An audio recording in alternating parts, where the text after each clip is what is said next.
네, 안녕하십니까. 김능구와 홍영식의 민심 레이더 6월달 진행하도록 하겠습니다. 홍 소장님, 이번에 그 후보 등록 이후에 저희 조사 포함해서 5차례 예, 5차례 조사를 실시했죠. 어땠습니까? 뭐 다른 조사 기관보다도 조금 더 우리가 많이 한 것 같아요. 5차례를 했는데 그래도 평균값으로 환산해 보니 5번 조사 기간을 평균값을 환산해 우리 조사상으로 8.1% 차, 8.1% 차가 나왔고요. 뭐 그래서 이제 5번에 보면서 느끼는 게 뭐 다른 쪽 지적, 교수님들 지적도 그렇고 이번에 전화 면접 조사하고 ALS 조사를 놓고서 어느 것이 더 정확한가 뭐 이런 논쟁이 벌어졌는데 교수님들은 내가 알기로 대부분 전화조사 쪽에 손을 들어줬던 분들이어갖고 다소 아쉬운 결과죠. 그래서 그쪽에 모 교수님이 평가하기를 전화조사보다도 ALS 조사가 더 맞았다, 격차가 적었다 이렇게 결론을 짓더라고요. 그래서 제가 볼 때 이거는 전화조사가 더 정확하냐, ALS 조사가 더 정확하냐 이런 논쟁보다도 선거 상황에 따라서 전화조사가 더 적합한가, ALS가 더 적합한가 이 문제인 거고 5분 이걸 선거 상황요?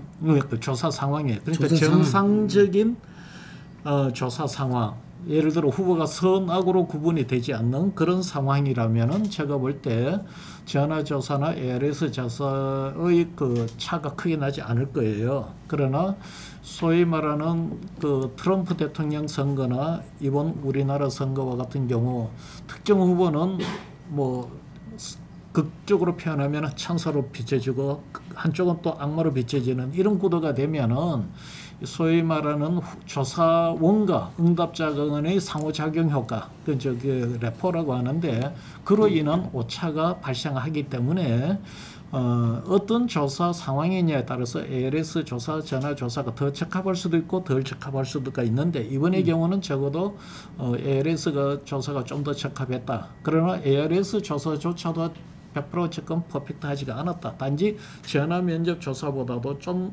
덜 틀렸을 따름인 거고 전체적으로 보면 전화조사는 이재명 쪽으로 좀 더 유리하게 나왔고 그렇죠. ALS 조사는 전체적으로 김문수 쪽으로 좀 더 유리하게 나왔죠. 아까 말씀드렸지만은 이 인터뷰하는 이 조사 진행자와 응답자와 간의 상호 관계에서 저기 소위 말하는 사이보스라고 하는 사람들이 조사원과 직접 대화를 하면서는 인터뷰에서 표심을 숨겼다. 그 이야기가 될 것 같습니다. 그래서 제가 이번에 이걸 보면서 조사 업계 내에서도 전화조사 업계, ALS 업계 이게 아니고 이 선거 상황에 따라 갖고 전화조사와 ALS를 혼용 방식으로 하는 것이 이 그 예측률을 높이는 방법이 아닐까 저는 개인적으로 그렇게 생각합니다. 그래서 이번에 같은 경우 이제 그 조사 기관들이 잘 판단해야 되겠죠. 이번 예를 들어 매번 선거가 치러지면은 여러 가지 그런 오차 요인들을 감안해서 이번에는 전화조사와 ALS 비율을 어느 정도로 혼용하는 것이 제일 낫겠다 이런 판단을 쓰는 거고 내 느낌에 이번 대선에서 제일 예측률이 높으려고 했으면 ALS하고 전화하고 한 2대1 또는 4대1 비율로 조사했으면 제일 정확하지 않았을까. 지금 틀렸는 수치로 보면 그런 감이 듭니다. 그리고 요거는 더불어 이제 하나 지적할 수 있는 거는 똑같은 현상이 뭐냐면은 이번에 출구조사상 최악의 출구조사 결과가 나왔습니다. 예. 출구조사 결과가 나왔는데 실제 대선 출구조사가 원래 제일 정확해요. 왜냐하면 이거는 단일 선거구를 갖고 조사를 하기 때문에 제일 정확하고 반면 총선 같은 경우는 거의 뭐 전화조사 뭐 이런 거로 대체하는 거를 빼고 직접 하는 걸 쳐도 240 몇 개 선거구 중에서 한 150개 이상은 출구조사를 해야 돼요. 그러니까 사실 대선은 집 한 채 짓는 거고 총선은 거의 한 150채를 짓는 거니까 훨씬 어렵습니다. 총선이.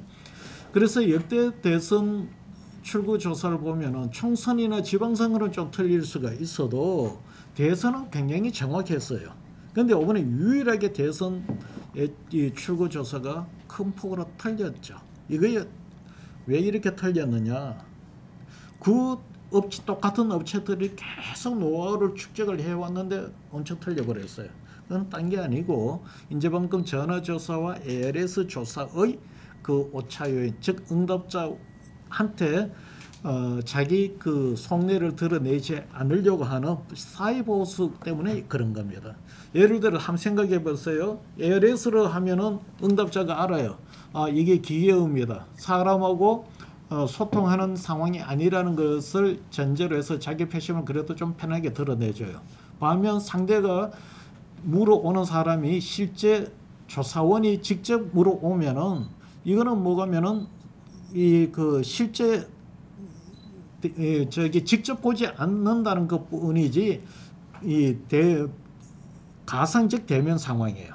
그러니까 표심을 쓴 거예요. 그런데 출구조사는 어떻게 됩니까? 이거는 이 전화조사는 얼굴을 보지 않는 상호작용 과정이고 출구조사는 직접 사람을 바로 보는 앞에 대고 저기 대면적 면접을 요구를 하는데 거기에 대고 전화조사조차도 표심을 숨기는 사람이 직접 만나게 되면 더더욱 표심을 숨길 수밖에 없죠. 그게 왜 그런 그 표심을 숨기는 현상이 나타나노 하면은 이 조사는 그 보수 지지층으로 봐서는 이 조사원들의 대부분 젊은 사람들이에요.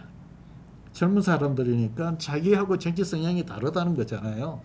이 표심을 숨기는 것은 상대가 내하고는 이 정치 성향이 다를 수 있다라는 것에 대한 우려 때문인데 이 지금 5번에 출구 조사를 했는 경우는 단순한 이 조사원과 응답자의 관계뿐만 아니고 또 하나 플러스가 있습니다. 방송사예요. 지금 이번 대선 과정에서 유심히 보시면 알겠지만 대선 전에 보수 쪽에 되고 우리나라 그 공중파 방송에 대한 불신이 거의 굉장히 이게 높아져 있습니다. 뭐가면은 사람이 직접 하는 인터뷰상으로도 표심을 숨기게 되어 있는데 이 조사하는 곳이 딴 데도 아니고 MBC, KBS, SBS라니까 더더욱 보수층들이 표심을 숨겨버렸던 거죠. 만약에 이게 출구조사를 속된 말로 뭐 우리가 소위 말하는 이게 무슨 대학들이 한다 이래 했으면은 이 정도 크지가 않았을 겁니다. 그래서 이번에는 그 사회 보수가 이 직접적 상호작용하는 것 플러스 그 방송사에 대한 불신으로 인해서 출구조사가 속된 말로 크게 차이가 나버린 결과를 가져온 겁니다. 아마 우리가 조사 방법론을 이야기할 때 지금 제가 지적한 거는 이거는 비표집 오차인 거고 반면 그 표본의 대표성은 표본 오차라고 하는데 표본 오차는 추론에 의해서 이거를 보정이 가능한데 비표집 오차는 이거는 추정해서 보정이 불가능합니다. 그래서 이 부분을 아마 다음 출구 조사할 때 이 조사원들의 상호작용 효과와 더불어 방송사에 대한 인식으로 인한 이 그 사회 보수 또는 이런 표심의 차이를 어떻게 극복해야 될지 출구 조사하는 팀들이 많이 연구를 해야 될 사안인 것 같습니다. 제가 지금 말씀을 쭉 들었는데 전화 면접과 ALS의 차이 그리고 출구 조사와 본 투표 결과의 차이 이게서 이 사회 보수의 존재를 말씀하셨거든요. 네. 지금 출구조사에서 이재명 후보와 김문수 후보의 차이가 12.4%로 발표됐어요. 그렇죠.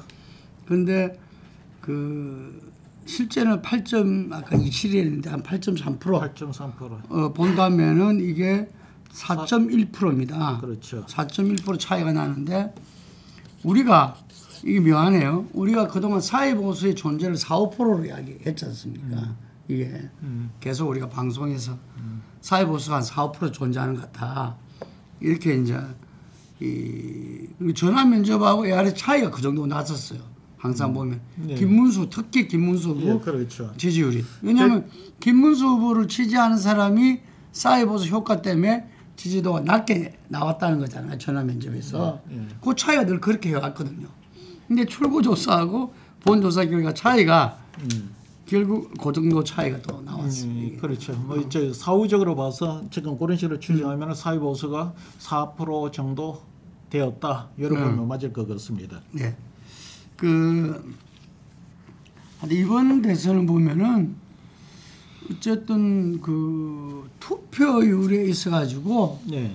사실 지금 여러 가지 그 선거 상황 보수에서 상당히 그 계엄과 탄핵 속에서 투표율이 좀 낮아지지 않을까 이 70% 초반 정도 예상을 했는데 거의 80%에 육박한 이 투표율이죠. 79점 몇 프로였죠? 4%가 나왔습니다. 이건 어떻게 보십니까?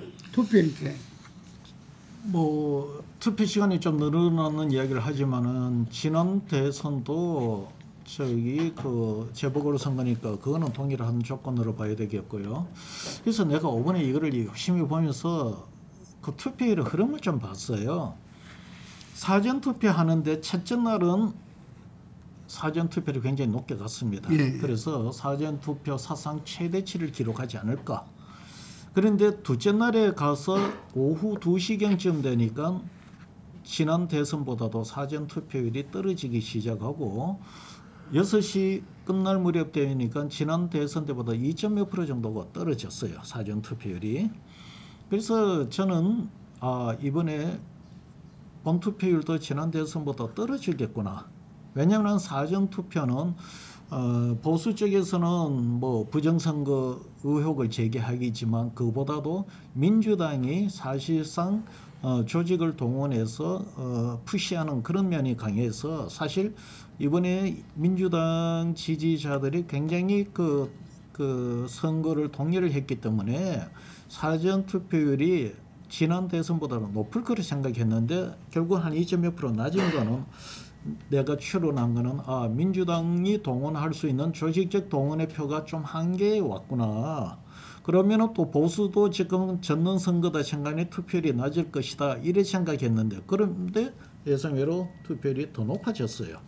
그래서 둘째 날 투표율을 이렇게 보면 느끼는 게 둘째 날에 이래 보면은 그 보수 지역의 이 투표율이 막판에 가면 갈수록 이것이 좀 떨어져야 되는데 끝까지 보수 쪽 지역의 동부 벨트 투표율이 계속 유지가 되어 가면서 내가 볼 때 그 과정에 되고 민주당 지지자들 중에서 그러니까 당의 어떤 조직적 영역에 벗어나 있는 이 비조직적 영역의 자발적인 어떤 그 민주당 지지 또는 탄핵에 대한 계엄에 대한 심판을 해야 된다는 계엄을 심판하고 탄핵을 해야 된다는 그런 어떤 자발적인 어떤 그런 지지층들이 막판에 투표장에 좀 많이 나오지 않았는가.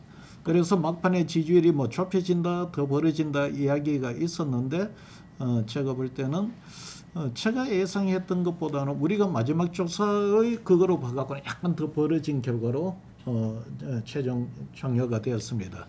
그래서 이번에는 두 가지 그러다 보니까 두 가지인데 양 진영에서 동원할 수 있는 조직 그 유권자를 다 동원했고 그거하고 별건으로 국힘당에서 이재명에 대해서 안티 정서를 갖고 있는 그룹 반면 이 그 민주당 지지 성향이 수도가 아닐 수 있는 중도 성향의 사람들 중에서 계엄과 이 계엄을 하고 이 정권에 대한 심판을 해야 된다는 이런 어떤 지지층들이 끝이 다 나왔는 그런 어떤 성격의 투표가 되었지 않았는가. 그래서 지난 대선보다도 더 높은 지지율이 나온 것 같습니다. 자, 지금 이재명 대통령이 49.42%로 172만 8만 표, 7,513만 표. 1,728만 표. 7,513표인데 그래서 역대 최다 득표를 했어요. 예. 그래서 일단 요것의 의미 역대 최다 득표를 했다. 그런데 이 50% 벽은 못 넘었어요. 예. 이건 또 어떻게 보십니까? 지금 투표율이 높고 인구가 어찌됐든 근데 약간 줄어서도 지난 대선보다는 뭐 유지 정도가 되는 상황에서 어쨌든 87 체제 이후 전체로 놓고 인구는 늘어났고 이번에 투표율이 높아서니 최다 득표자 수가 나오는 거는 당연한 거로 봐야 되고 이거보다도 더 중요하게 봐야 되는 게 이 사실 이재명 후보 당시 입장에서는 과반수가 넘었으면 참 좋았겠죠. 과반수 50% 이상의 득표를 했으면 참 좋았을 텐데 국민들이 50% 이상의 득표를 안 줬어요.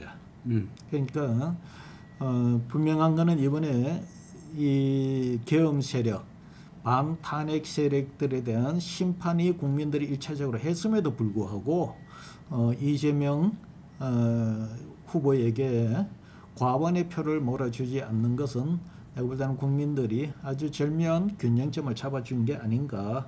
심판은 하되 절대적인 어떤 그 힘의 쏠림은 막은 게 아닌가 이렇게 보여져요. 네. 그리고 김문수 후보는 41.15포인트. 사실 김문수 후보가 40% 이거 넘을 것인가에 대해서 이제 회의적이었고 40% 못 넘을 거라고 보는 경우가 많았는데 저 경우는 40% 넘을 거라고 봤습니다. 예. 제가 원래 전망하기는 이재명 후보가 과반을 못할 것이고 김문수 후보와의 격차는 5% 내외일 것이다 이렇게 봤는데 그 격차는 제가 예상보다 조금 더 벌어졌는 거고 41.15%를 김문수 후보가 확보했다는 거는 제가 볼 때는 김문수 후보 보수 진영에서 확보할 수 있는 표는 거의 다 확보한 게 아닌가. 이거 이상 확보하기 실은 쉽지가 않아요.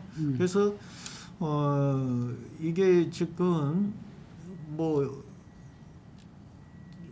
제가 생각하는데 이렇게 41.25%는 같은 탄핵 선거 이후 홍준표의 득표력하고는 비교가 안 될 정도로 높죠. 그래서 이게 우리 이번에 평가조사에서도 보면은 김문수 후보의 어떤 41.15%를 얻게 된 그 요인을 보면은 후보 본인의 어떤 요인보다도 상대 후보에 대한 거부감 이것이 제일 높게 나와요. 그래서 이것이 이번에 구독이 선거가 되다 보니 진영 논리에서 만들어진 최대 표가 아닌가 이렇게 보여집니다. 그리고 이제 이준석 후보가 8.34%를 받았어요. 제가 전망할 때 이준석 후보가 10% 벽을 두고서 어려운 싸움을 할 거라고 이 전망을 했는데 어려운 싸움이라는 거는 9% 정도를 얻고서 10% 넘어가느냐 못 넘어가느냐 그게 내가 생각했던 어려운 상황인데 제가 예측했던 것보다는 한 1.5% 정도 낮게 나왔다 이렇게 보여집니다. 아무래도 이 부분은 뭐 여러분들이 잘 아시는 이준석 후보의 3차 TV 토론에서의 발언이 마지막 이준석 후보의 그 득표에 한계 상황을 만들지 않았나 이렇게 보여집니다. 예. 자, 제가 이제 볼 때는 이런 것 같아요. 이재명 후보가 대통령이 50%를 못 넘은 거 49.4이니까 뭐 거의 50%에 육박했는데 뭐 저희들은 최종 예측을 50.1로 했어요. 그러니까 0.68% 차이인데 김문수 후보는 40.4로 예측했고요. 그래서 0.75% 차이 포인트 차이인데 근데 이제 이런 결과가 나온 거는 금방 말씀하신 부분에 동의하는데 이재명 후보가 초반부터 뭐 워낙 압도적이었잖아요. 그 추세는 계속 갔고 그러면서 조금씩 떨어지는 이게 양상이 보이면서 50%대에서 이제 이걸 넘을 거냐 말 거냐 이랬는데 그 50% 선을 갖다가 못 넘은 거 그리고 거꾸로 김문수 후보는 처음에 뭐 20%부터 시작했잖아요. 그렇죠. 그래서 거의 30% 초중반대였는데 한길에서 이전에 보면 그 40%에 육박하는 조사 결과가 나왔었고 그죠? 거기 언제 가면은 5월 10일, 11일, 10일, 11일 이전 조사는 보면은 김문수 후보가 어느 조사고 간에 20% 30% 초반대 조사예요. 네. 그런데 이제 그 후보가 확정되고 난 적어도 그 11일 적어도 11일에 후보 등록 마감일이니까 11, 12일 날 조사한 조사들에서부터 이제 그 김문수 후보가 30% 이상으로 나오죠. 예. 그래서 이 40%를 넘은 거는 저는 지난 총선 결과가 좀 이렇게 기시감이 나요. 왜냐면은 국힘에 108석을 줬잖아요. 그렇죠. 그 저희들이 그때 거의 이 마지막 전 우리가 예측해서 108석을 예측했고 최종적으로는 그때 한 105석 정도를 103석에서 105석 정도를 예측했는데 그 108석이라는 것은 어쨌든 간에 개헌 저지선이잖아요. 그렇죠. 이번에도 보면은 또 대통령 탄핵 그 선이고 이게 그래서 이 3분의 2를 저지할 수 있는 100석 이상이라는 게 중요했지 않습니까? 예. 그런데 이번에 김문수 후보가 40%를 넘었을 거냐 말 거냐는 것은 그래서 저는 어느 그 지난번 그 대담에서는 40% 41.1%로 40% 넘은 게 국민의힘에서는 오히려 독이다 이런 이야기를 했어요. 김용태 비대위원장이 어제 기자들 보고 국힘은 지금 선거에서 승리한 정당 같아 이런 이야기를 이제 하게 됩니다. 이게 뭐냐면은 이게 정말 망했다는 가운데서 이 정말 새롭게 어떻게 하면은 이게 국힘이 새롭게 국민의 사랑과 지지를 받을까 고민을 해야 되는데 대부분 그 지역별로 이렇게 보면요. 41.15%라는 것은 기존의 총선에서 이겨왔던 데는 거의 다 이긴 겁니다. 그러니까 이 다소간의 그런 차이는 있다 하더라도 자기들이 볼 때는 특히 국회의원들이 볼 때는 이 자기들이 선거에서 졌다는 것을 인정을 안 하는 거예요. 그게 나는 선방했다. 예를 들면은 이런 상황에서 계엄과 탄핵이라는 상황 속에서도 지난 총선 결과와 비슷한 결과가 나왔다. 지금 내가 볼 때 현재 국민의힘 국회의원 내가 일일이 대입을 안 해봐 그렇지만 지역구 국회의원 한 90% 이상은 자기 구 지역구에 두고 아마 대선도 이긴 거로 나왔을 겁니다. 네. 네. 왜냐하면 그 지역이 전부 다 국힘 우세한 지역이니까 그렇죠. 본래. 네. 네.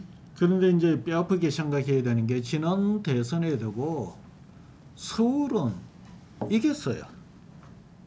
저기 지난 대선에서 윤석열 후보가 이겼고 인천도 한 1% 정도 차로 지게는 해도 거의 비슷하게 나왔어요. 근데 이번에 보면은 서울과 인천에서 많이 져버렸단 말입니다.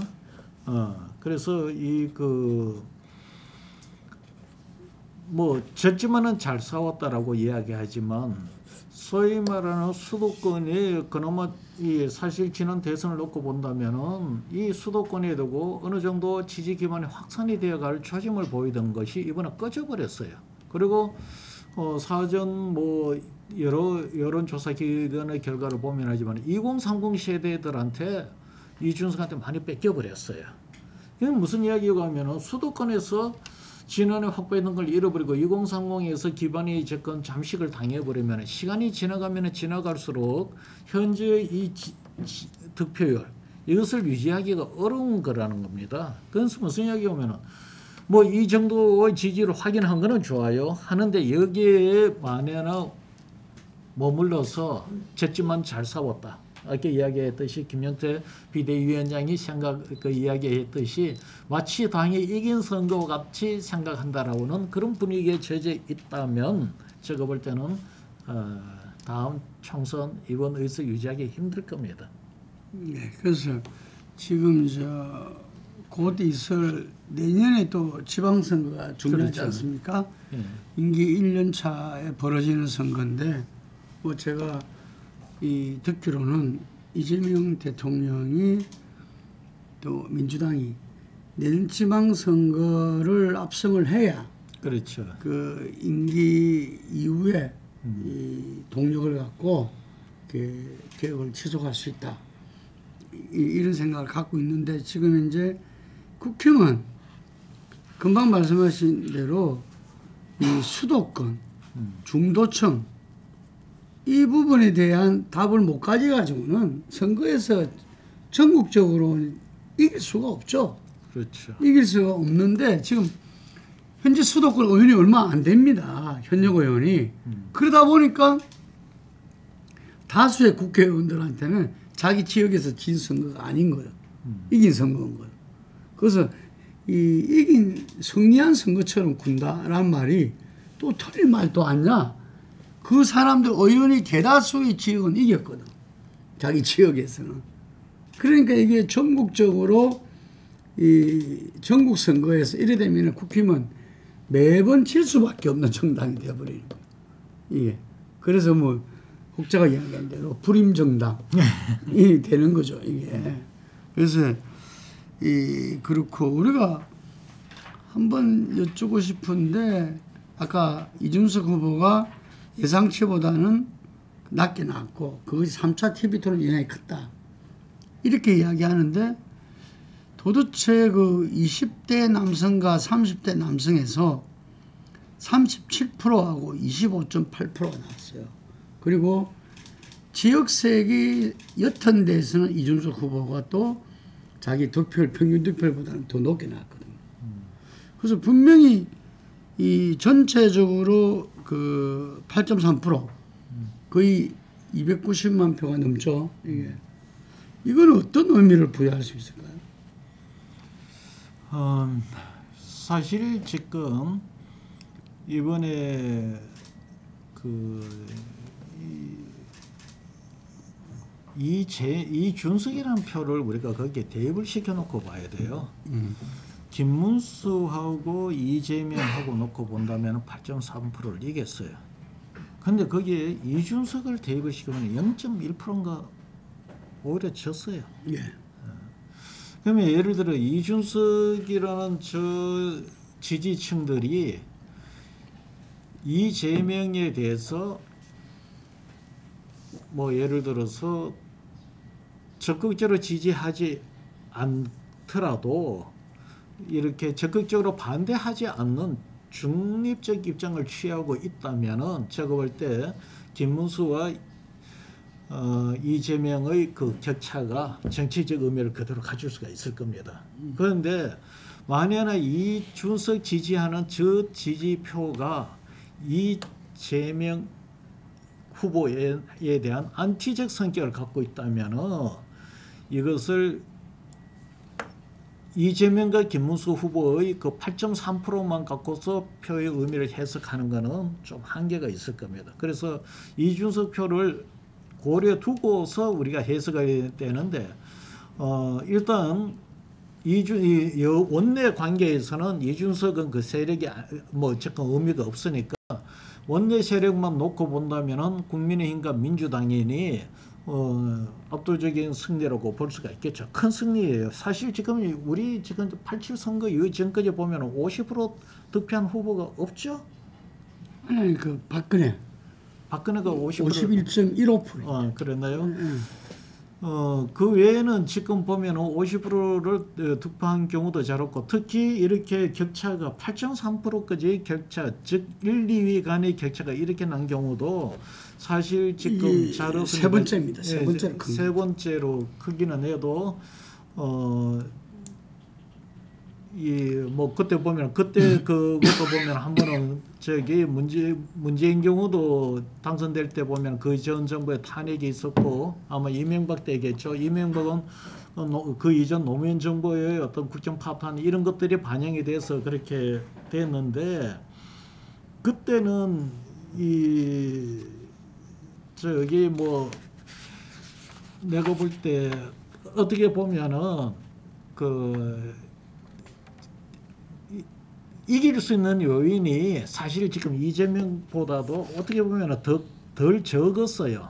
근데 지금 여기는 이전 정권이 지금 탄핵을 당했을 뿐만 아니라 87 체제 이후 초기에 계엄을 했단 말입니다. 계엄을 하고 탄핵을 했는 후보하고 싸웠을 때는 그 이전에 그냥 단순 탄핵 당했는 후보나 국정 탄핵 파탄했는 후보에 비해 갖고는 더 확실한 차로 표차를 벌려야 되는 게 사실은 맞죠. 그런데 세 번째 격차로 벌이면서 그때보다도 격차를 더 못 벌렸다는 것은 확실한 거는 분명한 그 대승이라고 볼 수도 있지만은 이재명 후보가 풀어나가야 될 어떤 정치적인 안티 그룹들이 또 크다는 것을 한 번 더 확인해 주는 선거 결과가 아닌가 그렇게 보여집니다. 그 뭐 출구조사는 기본적으로 아까 말한 사회보수의 존재에는 한계는 있지만 어쨌든 지금 중앙선거관리위원회 연령별은 조금 시간을 두고 나오잖아요. 그래서 일단 우리 출구조사에서 성별 연령별을 보니까 이건 조금 놀라울 정도라서 그 언론에도 보도가 많이 됐습니다. 이게 뭐냐면은 20대 이하 남성에서는 그 이준석 후보가 37.2로 1위입니다. 1위. 그리고 김문수 후보가 36.9, 이재명 후보가 24.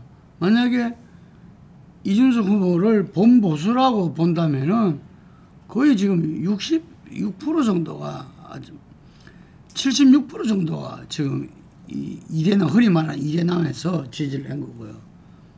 30대 남성만 보더라도 이준석 후보 25.8, 김문수 후보가 34.5로 이게도 거의 60%가 넘는.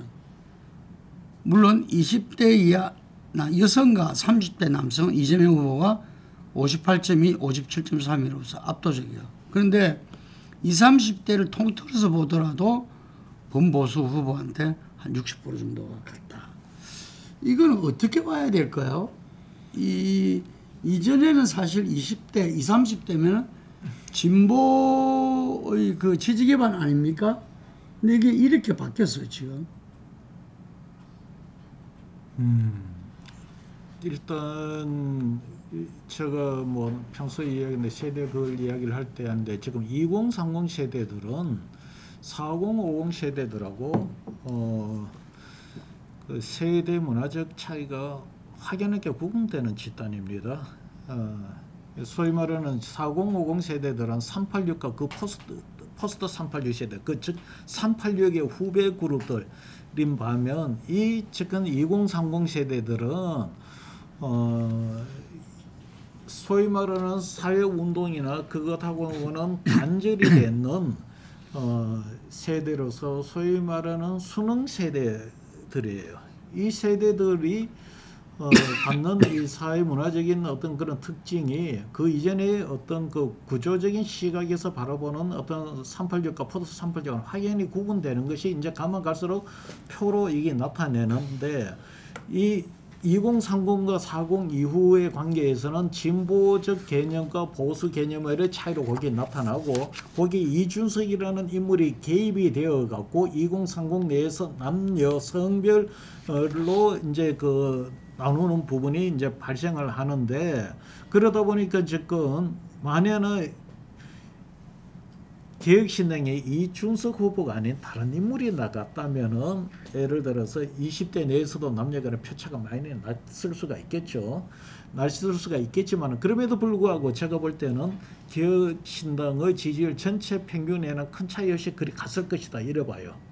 네. 그렇게 보는 거는 지금 2030의 어떤 그 정치적 정체성이 40, 50 세대들이 생각하는 정체성하고 이미 차원이 다른 방향으로 갔고 단지 그 성적 대결 문제에 있어서는 이준석이라는 인물의 독특한 캐릭터에 의해서 이제 남녀간의 차이만 갈라졌을 따름이다. 거기 이번 선거를 통해서 아주 잘 드러났다 이러면 보여집니다. 그래서 그 조선일보 한 칼럼에서는 그 20, 30대에서 60%가 범보수를 갖다 지지했기 때문에 보수의 미래가 있다라고까지 썼더라고요. 일반적으로 지금 보면은 저는 이제 그런 결론을 우리가 내리기는 아직 좀 성급한 게 이번 선거가 예를 들어 갖고 비토적 그 성격이 없이 순수 지지 그 포지티브한 표심을 갖고 표심이 드러났다면 그런 유추 해석이 드러납니다.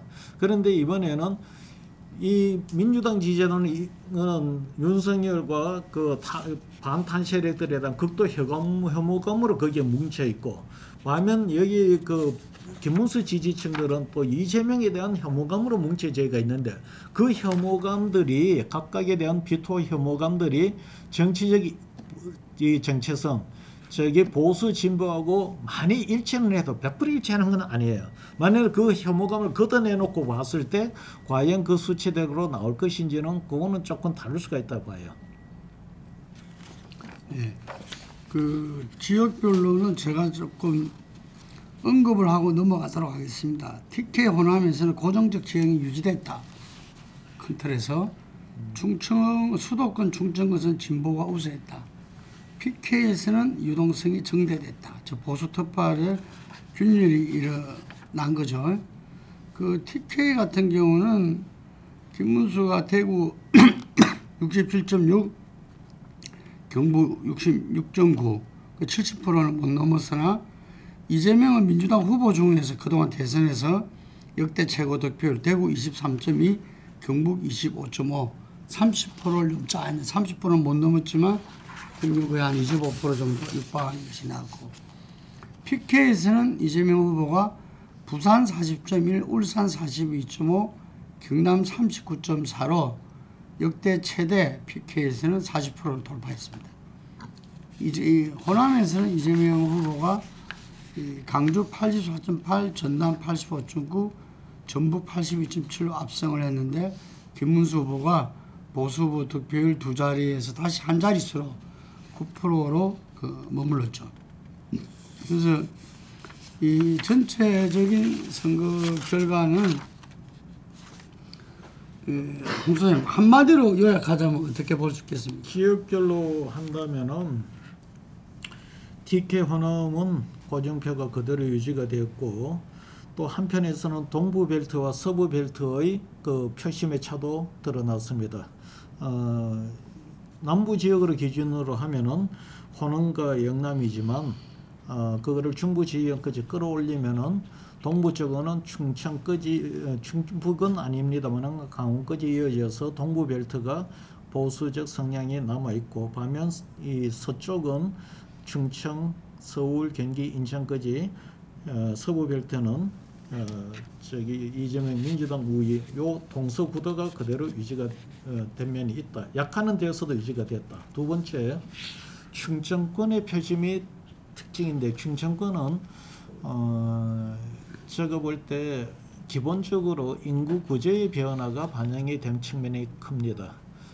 서울 인구가 경기도로 많이 빠져나갔고, 또 경기도 인구가 산업이 충청 지역으로 많이 내려감으로 인해서 제가 수시로 이야기했던 충청권의 수도권화 현상이 나타나서 그 결과가 반영된 측면도 크다. 그래서 이번에는 충청권이 과거 전통적 충청 표심보다도 광역화된 수도권의 표심으로 전환되고 있는 모습을 보여주고 있다. 그 다음에 영남권 내부에서 보면은 뭐 TK는 그대로라고 큰 주목할 부분은 없는데, PK가 보면은 사실 지난 대선에서 놓고 본다면 큰 변화는 없는데, 대체적으로 이재명 후보 쪽을 기준으로 해서 놓고 본다면은 득표율이 평균 한 2% 이상 올라갔어요. 이제 부산, 울산, 경남. 그러면 어떻게 되냐? 40%가 넘어가는 거예요. 40%가 넘어가면 향후 PK에서 기본 40%의 그 지지율을 민주당에 두고 확보를 한다면 후보 경쟁력에 따라서 지역에 따라 갖고는 이제 민주당이 이길 수 있는 지역이 많이 나올 수 있겠다. 이렇게 보여집니다. 예, 그